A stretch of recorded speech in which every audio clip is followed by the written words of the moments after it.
오늘 봉독해 드릴 말씀 고린도후서 4장 7절 말씀을 가지고 우리가 하나님 앞에서 함께 은혜 받을 말씀의 제목은 믿음이란 두 번째 말씀을 드리도록 하겠습니다.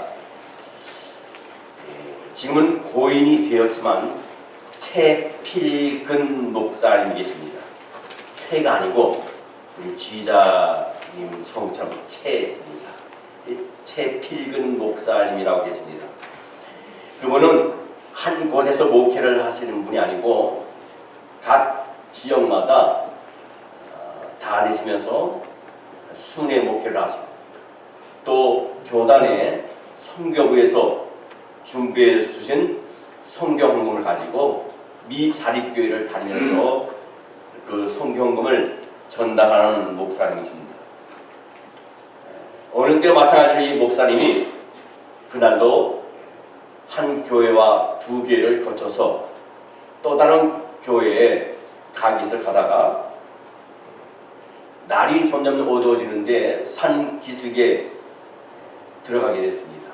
한 작은 마을에 객주집이 하나 나와서 그 객주집에 들어가서 잠을 자기로 했는데 독방을 쓰고 싶었지만은 독방이 없어서 합방을 하게 됩니다. 근데 이 목사님은 제가 좀 전에 말씀드렸다시피 가방을 큰 걸 하나 가졌는데 그 안에는 각 지역에 전달해야 할 돈이 들어있었어요. 그러니 혼자 잘 때는 괜찮은데 독방이 있으면 괜찮은데 합방을 해야 되니 어떡하겠어요. 이제 방에 들어가 봤더니 어떤 한 사람이 먼저 와 있는 겁니다. 들어가서 인사를 나누는데 얼굴을 서로 보는데 통성명을 하고 얼굴을 보는데 생기게 꼭 산적같이 도둑놈같이 생기는 거예요. 이 목사님이 그때부터 이제 고민이 생겼습니다. 야, 이 가방에 돈이 있는데 야, 어떡하지? 이제 불을 끄고 잡시다 하고 이제 잠을 자고 있어요. 그래서 이 목사님이 인기척을 내면은 저 사람이 내가 안 자는 줄 알겠지 해갖고 부스럭 했어요. 그랬더니 상대방도 에헴 밤새도록 부스럭 에헴 부스럭 에헴 부스럭 에헴. 그래서 이 목사님뿐만 아니라 그 상대방도 부스럭 에헴으로 밤을 꼬박 샌 겁니다. 이제 아침이 됐는데 그 객주 집에 마담이 여자가 아침 식사가 됐으니까 씻고 준비하시기 바랍니다. 두 사람이 나가서 세면을 하고 이제 밥상머리에 앉아서 밥을 먹는데 이 목사님이 저리 기도하는 거예요. 밥상을 놓고 기도 안 할 수 없잖아요. 그리고 눈을 떴는데 상대방도 눈을 감고 기도를 하는 거예요. 그러니까 이 목사님 상대방에 있는 사람이 있습니다. 아유, 예수 믿는 어르신이군요. 저도 암흑이 어디에 교회에 장로입니다. 제가 장사하는 사람이라 이 보따리 들고 왔다 갔다 합니다. 그러다 하는 말이 그래요? 저는 암흑의 목사입니다. 그러니까 밤새도록 목사는 장로를 못 믿고 장로는 목사를 못 믿고 그런 거예요. 참 이 믿음이라는 게 그만큼 중요하다는 사실이에요. 부부간에도 믿음의 그 신뢰가 사그라들게 되면은 사실 부부관계가 원만하지 않게 되죠. 목회자와 성도 간의 관계도 마찬가지고 성도와 성도 관계도 마찬가지고 모든 만나는 사람의 관계가 이 믿음이 잊혀지고 사그라졌을 때 그때는 불행의 씨앗이 그때부터 시작이 되는 줄 압니다. 지난주에 우리가 믿음에 대해서 말씀을 9가지를 드렸습니다. 여러분이 9가지 중에서 몇 가지를 기억하고 계신지 모르겠어요. 첫째로 믿음 뭐라고 했습니까? 순종이라고 했습니다. 두 번째는 믿음이 뭐라고 했어요? 용기라고 했습니다. 세 번째는 믿음은 뭡니까? 시선이다. 하나님께 시선을 고정하는 것이다. 네 번째 믿음은 다듬어짐입니다. 다루어짐이다. 하나님 앞에 다루어진다. 다섯 번째로 믿음은 신실함이라. 여섯 번째로 믿음은 눈에 보이는 것이다. 삶에 보여지는 것이다. 일곱 번째는 자기 발견이다 했습니다. 다시 말하면 예수를 믿기 전에는 몰랐는데 예수를 믿은 후에는 자기가 누구인지를 발견하게 된다는 겁니다. 여덟 번째는 자기 가꿈입니다. 자기 사랑입니다. 그 다음 아홉 번째는 뭡니까? 믿음은 자유라. 그 말씀을 드렸습니다. 오늘은 믿음은 또 무엇인가에 대해서 다섯 가지로 말씀을 드리려 합니다. 오늘은 다섯 가지만 말씀드립니다. 첫째로 믿음은 지피지기다. 여러분 그런 말이 있습니다. 지피지기면 백전불패라는 말이 있습니다. 이것은 나 자신을 알고 상대방을 알면 100번 싸워서 100번 다 이길 수 있다는 말입니다. 여러분 성숙한 믿음은요. 그 성숙한 믿음을 위해서는 믿음의 대상인 하나님을 바로 알고 그 다음 나 자신을 바로 알 때 믿음의 지피지기의 믿음이 될 줄 믿습니다. 여러분 이 세상에서요 위태롭지 않은 인생을 구축할 수 있습니다. 그런 믿음을 가질 때 하나님께서는요 창조주시고 인간은 피조물임을 우리는 잘 알고 있어요. 그러나 문제는 뭐가 문제냐면 우리가 창조주이신 하나님께서 우리의 현실 속에 피조물인 우리를 어떻게 대해주고 계시는지 알려 하지 않기 때문에 믿음의 사람이라지만 참 믿음의 사람인 지원은 참 어려움이 있고 문제가 참 많이 있습니다. 오늘 우리가 공격이 들어간 말씀 본문에 보면 고린도후서 4장 7절 말씀에 이와 같은 말씀이 있습니다. 우리가 이 보배를 질그릇에 가졌으니 이는 심히 큰 능력은 하나님께 있고 우리에게 있지 아니함을 알게 하려 함이라 했습니다. 여러분 바울이 언급한 이 보배와 질그릇은 무엇을 뜻합니까? 보배는 하나님을 뜻하고요. 질그릇은 바로 저와 여러분을 뜻합니다. 아멘. 여러분 우리는 인간이요 에노스입니다. 에노스입니다. 오늘 에노스는 우리가 압니다. 히브리서에 보면 이 에노스라는 말은 뭡니까? 에노스라는 말은 죽을 수밖에 없는 존재라는 뜻이고 깨지기 쉬운 존재라는 뜻으로 이 에노스라는 단어를 사용합니다. 여러분 우리는 싸우려 질그릇처럼 쉽게 깨지는 질그릇일 수밖에 없어요. 작은 유혹에도 깨지고 작은 시험에도 우리가 넘어지고 자빠집니다. 그러다 보니까 시험 들었다는 얘기를 참 많이 합니다. 조금만 비바람이 몰아쳐도 이내 산산조각 나는 것이 영락없는 싸우려 질그릇이에요. 그러나 형편없는 그 질그릇 속에 천지를 창조하시고 영원한 보배 되시는 하나님께서 임재해 주신다면 그보다 귀한 복이 없는 줄 믿습니다. 여러분 그릇의 그 가치는요 그 그릇 속에 무엇이 담겨 있느냐에 따라서 그 그릇의 가치가 여러분 판단되어 있습니다. 이런 질그릇에 불과한 우리 속에 하나님이 임재해 주신다는 것은 우리를 싸구려 질그릇이라 내팽개치지 않고 오히려 질그릇인 우리의 가치와 의미를 하나님의 수준으로 극대화시켜서 우리에게 복을 주시고 후원을 허락하신 줄을 믿습니다. 아멘. 성경 고린도후서 4장 8절로 9절 말씀에 보면요 우리가 사방으로 우겨싸움을 당하여도 쌓이지 아니하며 답답한 일을 당하여도 낙심하지 아니하며 박해를 받아도 버림받지 아니하며 거꾸로 팀을 당하여도 망하지 아니하고 그랬습니다. 여러분 지피지기의 믿음 속에는요 어떤 상황과 마주쳐도 우리는 담대하게 나아갈 수 있는 은혜가 있는 줄 믿습니다. 비록 깨지기 쉬운 질그릇이라 할지라도 우리 속에는 지금 천지를 창조하신 하나님이 임재하신 것을 믿으시기를 주의 이름으로 축원합니다. 성경 고린도후서 6장 9절로 10절 말씀에 보면요 무명한 자 같으나 유명한 자요 죽은 자 같으나 오라 우리가 살아있고 징계를 받은 자 같으나 죽음을 당하지 아니하고 근심하는 자 같으나 항상 기뻐하고 가난한 자 같으나 많은 사람을 부유하게 하고 아무것도 없는 자 같으나 모든 것을 가진 자보다. 여러분 지피지기의 믿음을 가진 우리는요 날마다 부유한 사람으로 살아갈 수 있게 되는 줄 믿습니다. 영원한 하나님 무슨 그릇이 이 세상에 어떤 그릇을 부러워할 수 있겠어요? 이 세상 어떤 그릇으로부터 상대적으로 우리가 박탈감을 느낄 수 있겠습니까? 그래서 우리가 지피지게 믿음을 지닐 때만이 우리는 상처받지 않는 그리스도인으로서 살아가게 될 줄 믿습니다.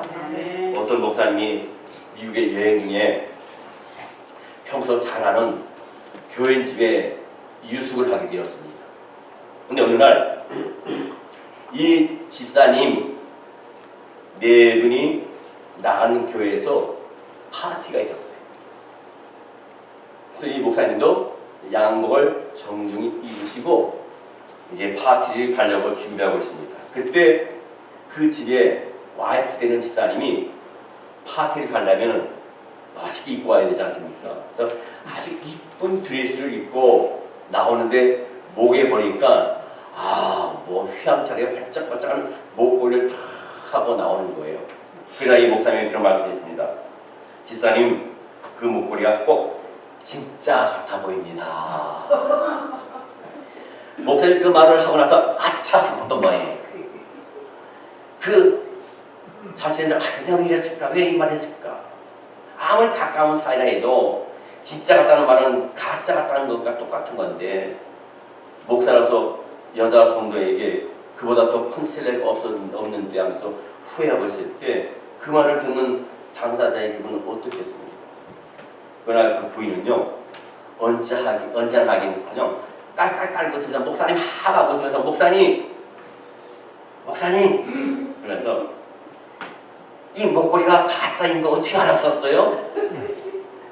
저는 남편이 해준 진짜 목걸이는요 제 방의 경대 안에 깊숙이 잘 보관해놨습니다. 그런 얘기인 거예요. 그래서 이 부인의 말에 목사님은 큰 깨달음을 얻었다는 겁니다. 진짜를 지닌 사람은 상처를 받지 않는다는 겁니다. 시험 들지 않는다는 겁니다. 그러면 어떤 이유로든 상처받는 그리스도인은 아직 성숙한 믿음의 소유자가 아니라 우리가 즐기신 우리 안에 영원한 보배이신 하나님께서 임재해 계시는데 그 임재해 계시는 그 믿음이 바로 지피지게 믿음을 지녔다고 하는 것입니다. 이 세상에 어떤 사람이 그 누구의 말이 우리에게 상처를 입힐 수 없게 되는 줄 믿습니다. 그뿐만 아니라 지피지게 믿음을 지닐 때마다 우리는 평생 겸손한 그리스도인으로서 우리가 살아가게 돼요. 성경 고린도후서 12장 9절 말씀에 보면 나에게 이르기를 내 은혜가 네게 족하다. 이는 내 능력이 약한 데서 온전하여지리라 하시니라. 그러므로 도리어 크게 기뻐함으로 나의 여러 약한 것들에 대하여 자랑하리니 이는 그리스도의 능력으로 내게 머물게 하려 함이라. 지피지게 믿음을 지닌 이 사도 바울은 자신의 약한 것을 자랑하며 고백을 했습니다. 자신이 깨지기 쉬운 보다 없는 질그리심임을 잊지 않을 때에 많이 늘 겸손하게 삼위일체 하나님을 의지할 수 있기 때문인 줄 믿습니다. 여러분 성경 빌립보서 2장 3절 말씀에 보면 사도 바울이 이런 말을 합니다. 아무 일이든지 다툼이나 허용을 하지 말고 오직 겸손한 마음으로 각각 자기보다 남을 낮게 여기고 있습니다. 그리스도인이 다툼이나 허용으로 무슨 일을 하려 한다면 그것은 자신이 질그리심을 망각하 자기 교만을 풍자하는 거예요. 여러분 예수님께서는요 세례요한에게 세례를 받으셨어요. 예수께서 세례요한에게 세례를 받으실 때 어떤 사건이 벌어졌습니까? 세 가지 사건이 벌어졌죠. 첫째 어떤 사건입니까? 하늘문이 열리는 사건이에요. 둘째는 어떤 사건입니까? 성령의 비둘기가 예수께 내렸어요. 그 다음 어떤 사건입니까? 하나님의 음성이 들려서 이는 내 사랑하는 아들이요 내 기뻐하는 자라. 여러분 예수님께서 이 세례 요한에게 세례를 받으신 것을 볼 때에 죄인인 요한이 거룩하신 성자 하나님의 세례를 베푼다는 것은 천부당 망상한 일입니다. 그래서 자신에게 세례를 받으시려는 예수님을 가로막는 어찌 내가 예수님께 세례를 베풀 수 있겠습니까? 가로막는 이 세례 요한에게 예수님이 뭐라고 말씀하십니까? 성경 마태복음 3장 15절 말씀하니까 우리가 이와 같이 하여 모든 의를 이루는 것이 합당하니라. 예수님이 세례 요한에게 세례를 받는 것이 하나님께서 예정하신 것이고 내가 이 땅에 3년 6개월 동안 하나님의 사역을 하는 데 있어서 해야 할 당연한 당연히 해야 할 일들이야. 여러분, 예수께서는 세례를 베풀라고 세례 요한에게 명령하십니다. 세례 요한은요, 예수님의 그 명령에 순종하여서 더 이상 예수님께 의의를 제기하지 않았어요. 예수님의 세례를 베풀었습니다.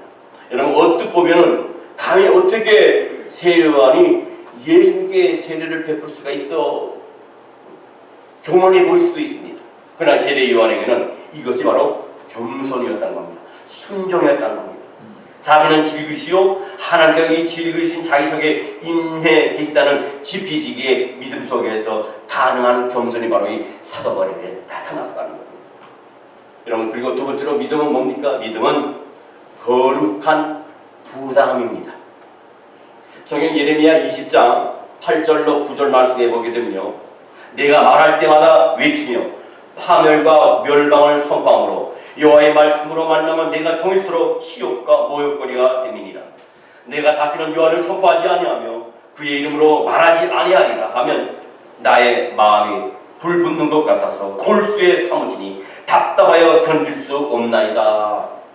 여러분, 예레미야가요 백성들에게 전한 하나님의 말씀의 핵심은 너희들이 그렇게 살면 안 된다. 하나님을 두려워해야 되지 않겠느냐. 너희들이 그렇게 살게 하다면 망할 것이다. 예언하는 말씀입니다. 그러나 백성들은요, 예레미야의 말씀을 듣지 않았습니다. 뒷등으로 들었습니다. 오히려 재수 없이 멸망을 예고하는 말에 귀를 기울이지 아니하고 그를 갖다가 박해를 가하게 됩니다.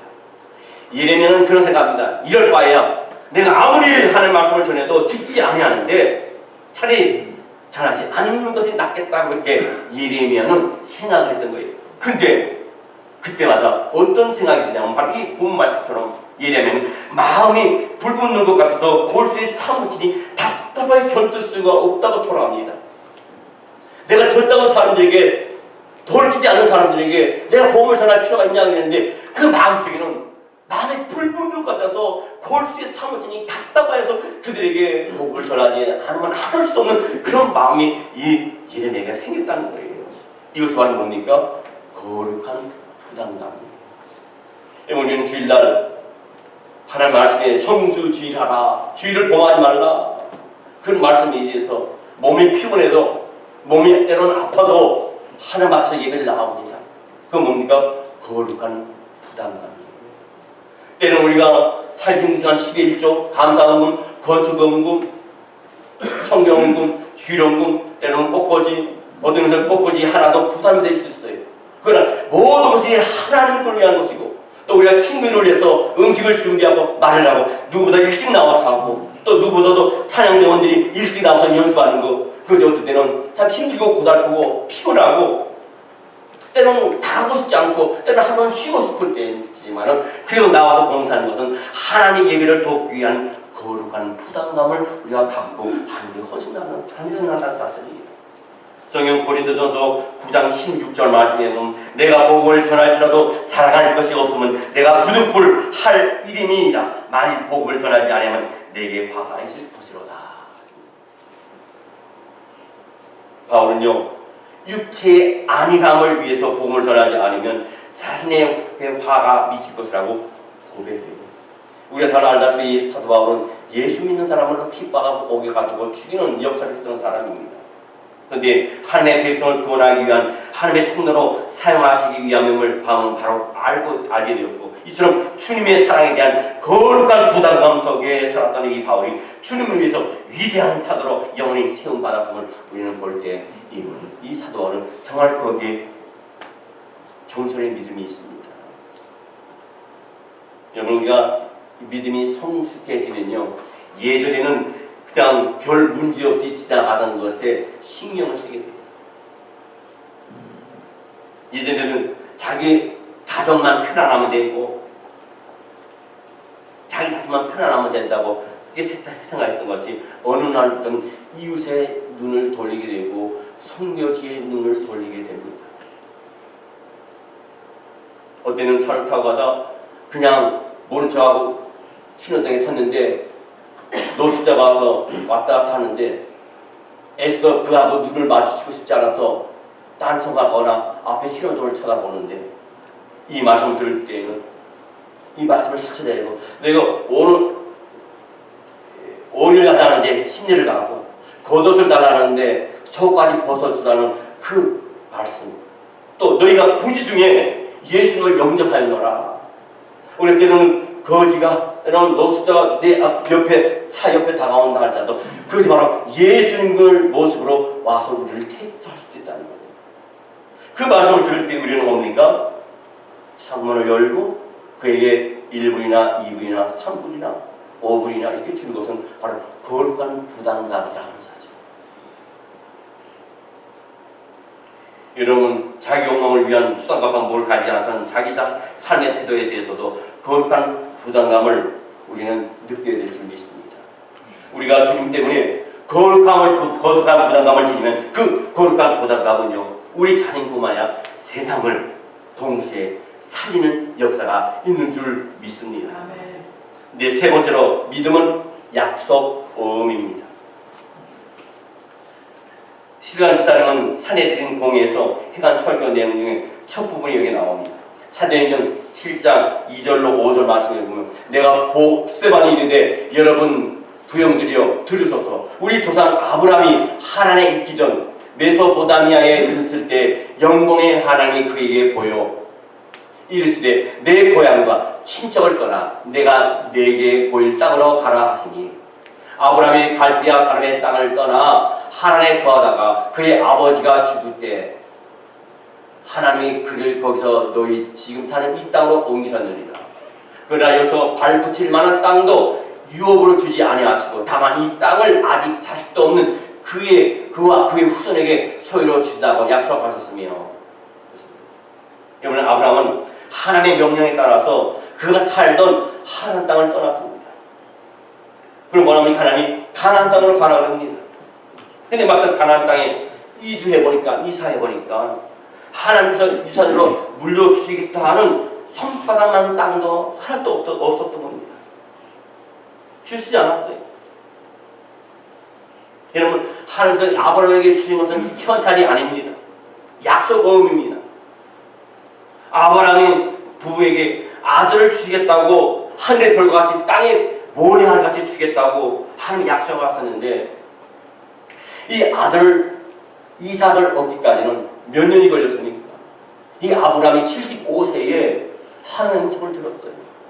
그리고 25년이 지난 후에 100세에 이삭이라는 아들을 얻었습니다. 그게 뭡니까? 약속음이에요. 25년 전에 하나님께서 약속을 하셨습니다. 아브라함의 후손을 인하여 큰 민족을 이루게 하시겠다고 하나님의 약속은 수백 년의 시간이 필요했던 겁니다.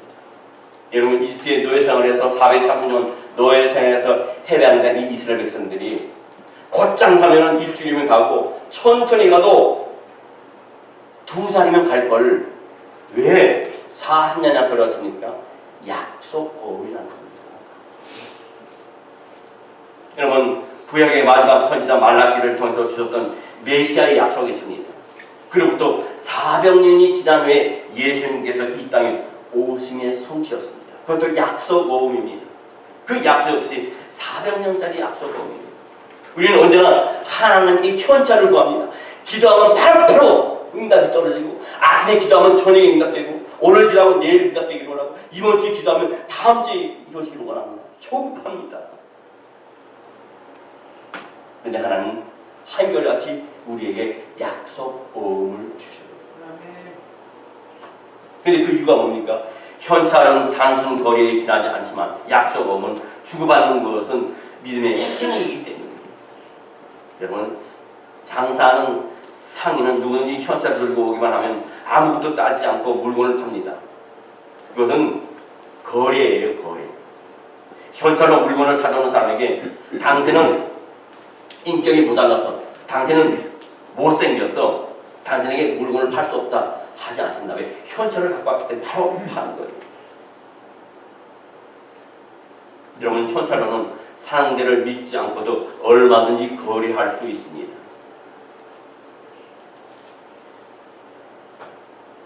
하나님 우리가 맺기 원하시는 것은 단순한 거래의 관계가 아니라 믿음의 관계입니다.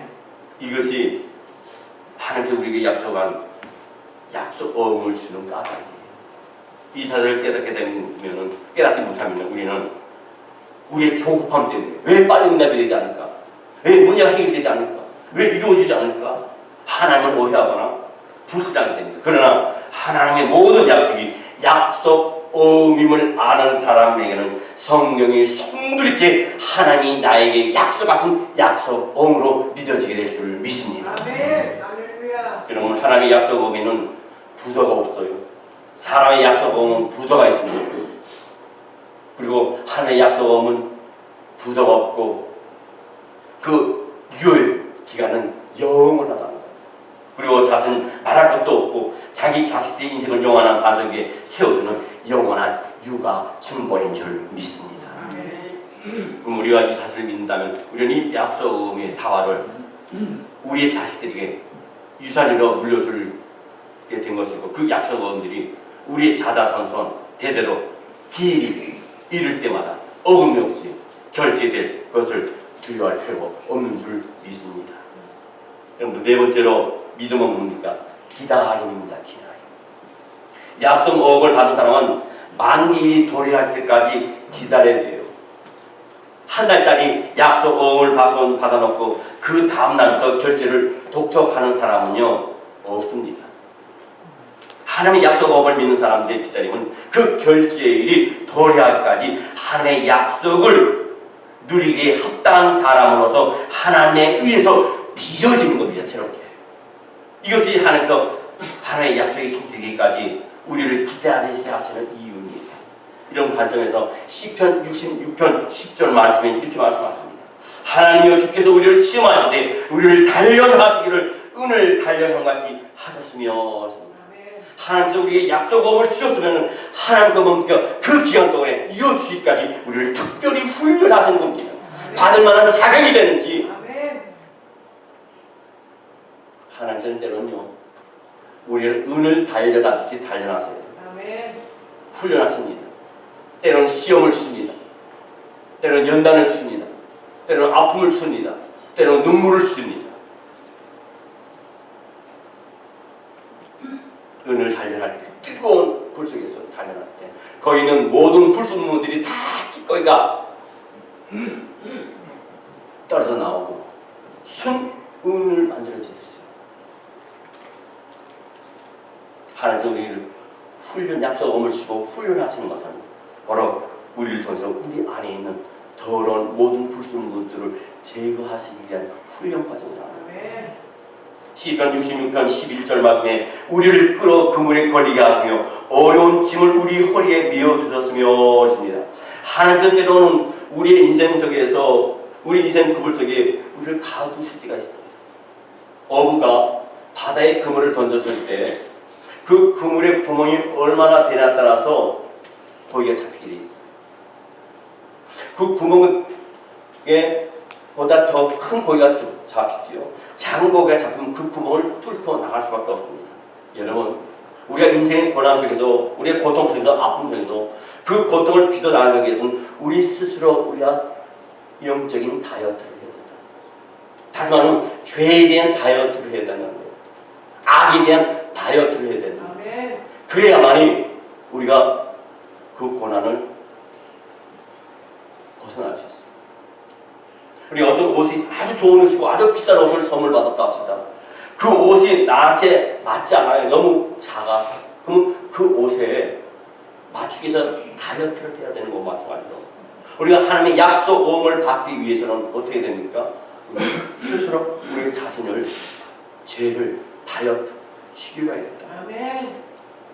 시편 66편 12절 말씀에 보면 사람들이 우리 머리를 타고 가게 하셨나이다. 우리가 불과 물을 통과하였더니 주께서 우리를 끌어내사 풍부한 곳에 들이셨나이다 하십니다. 하나님의 뜻대로 사람들이 우리의 머리를 타고 가게 하십니다. 우리의 명예와 우리의 인격에게 상처를 입히게 합니다. 우리를 그 사람들에게 짓밟습니다. 그때 우리가 할 수 있는 것이라고는 고개를 들어서 하나님을 바라보는 거예요. 인생의 불과 물을 통과하는 하나님이 우리 인생이 때로는 뜨겁고 때로는 춥게 만들 수도 있지만, 그러나 그 모든 과정을 거치면서 우리는 그래도 수성같이 정결하고 깨끗하고 영롱한 모습으로 바뀌어지고 태어나게 되어 있습니다. 성경 하박국 2장 3절 말씀에 보면 이 묵시는 정한 때가 있다니 그 종말이 속히 이르겠고 결코 거짓되지 아니하리라. 비록 더딜지라도 기다리라. 지체되지 않고 반드시 응하리라 하십니다. 여러분, 하나님의 약속은 때가 이르면 반드시 결제가 됩니다. 그래서 믿음은 기다림이요, 그 기다림은 소망과 설렘의 기다림인 줄 믿습니다. 마지막입니다. 믿음은 뭐냐? 자기 성찰입니다. 그리고 자기 성장입니다. 그리고 자기 확장입니다.